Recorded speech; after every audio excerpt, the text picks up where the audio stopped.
ময়মনসিংহের ধোবাউড়ায় চাঞ্চল্যকর শিশু নিসামণিকে সংঘবদ্ধ ধর্ষণ ও হত্যা মামলায় ৩ জনের মৃত্যুদণ্ড দিয়েছে আদালত।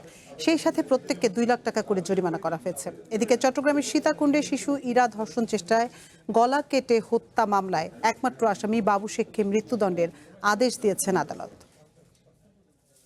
ময়মনসিংহে শিশু নিসামণিকে দল বেঁধে ধর্ষণ ও নদীতে ফেলে হত্যা মামলায় সকালে চিফ জুডিশিয়াল ম্যাজিস্ট্রেট আদালতে আনা হয় আসামি আরিফ, রাকিব ও সাইমকে।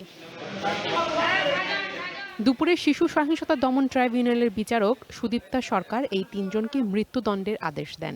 সেই সাথে প্রত্যেককে 2 লাখ টাকা করে জরিমানা করা হয়।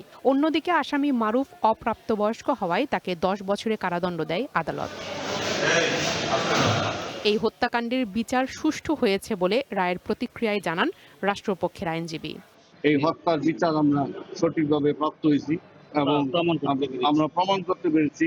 এই জন্য আমরা রাষ্ট্রীয় পর্যায়ে যারা আমাদেরকে সহযোগিতা করবে সবার প্রতি আমরা কৃতজ্ঞ এবং আমরা আশা করি যে অবিলম্বে এই রায় কার্যকর উচ্চ আদালত। তবে রায়ে অসন্তোষ জানিয়ে উচ্চ আদালতে আপিল করবেন বলে জানান আসামি পক্ষের আইনজীবী। আমি এই রায়ে সন্তুষ্ট না, এই জন্যই এই আসামিগণ ঘটনার পরেই বলেছে যে পুলিশ তাদেরকে জোর করে টর্চার করে তাদের জবানবন্দি আদায় করা হয়েছিল। এদিকে দ্রুত এই রায় কার্যকরের দাবি জানান নিসামণির মা বাবা। আমি বাংলাদেশ সরকারকে অনেক অনেক ধন্যবাদ জানাই। আমার মেয়ে এত দ্রুত গতিতে কাজ হয়েছে। আমার শিশু বাচ্চা ন্যায় বিচার পাইছে। সরকার আমাকে ন্যায় বিচার করেছেন। এর আগে গত 14 জুন বিকেলে ধোবাউড়ায় শিশু নিসামণিকে দল বেঁধে ধর্ষণের পর নদীতে ফেলে হত্যা করা হয়। পরদিন 15 জুন শিশুটির বাবা বাদী হয়ে মামলা দায়ের করেন। ঘটনাটির তদন্ত শেষে মামলার মাত্র 9 দিনের মাথায় 23 জুন 4 আসামির বিরুদ্ধে আদালতে অভিযোগপত্র দাখিল করে পুলিশ। আর উভয় পক্ষের শুনানি শেষে ঘটনার 25 দিনের মাথায় রায় ঘোষণা করা হয়।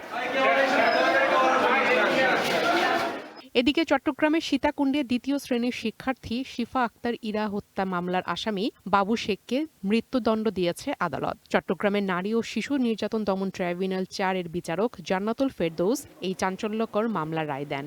কোর্টে আসামিকে যেদিন এখানে আনা হয় সেদিন যে 164 যিনি দিচ্ছেন বাদী হচ্ছেন একজন মহিলা, 164 যিনি নিছেন তিনি আমাদের একজন বিজ্ঞ নারী আইনজীবী। আজকে যিনি রায় দিয়েছেন তিনি একজন বিজ্ঞ নারী আইনজীবী। গত 1 মার্চ প্রতিবেশী বাবু শেখ চকলেট কিনে দেওয়া ও বেড়াতে যাওয়ার কথা বলে ইরামণিকে বাড়ি থেকে নিয়ে যান। পরে সীতাকুণ্ডের বোটানিক্যাল গার্ডেন এলাকায় পাহাড়ে ধর্ষণ চেষ্টা করেও ব্যর্থ হয়ে শিশুটিকে গলা কেটে হত্যার চেষ্টা করা হয়। সে সময় স্থানীয় শ্রমিকরা তাকে উদ্ধার করে চট্টগ্রাম মেডিকেল কলেজ হাসপাতালে ভর্তি করলে চিকিৎসাধীন অবস্থায় 3রা মার্চ শিশুটি মারা যায়। প্রিয়া কুন্ডু, 1 ন্যাশনাল ডেস্ক।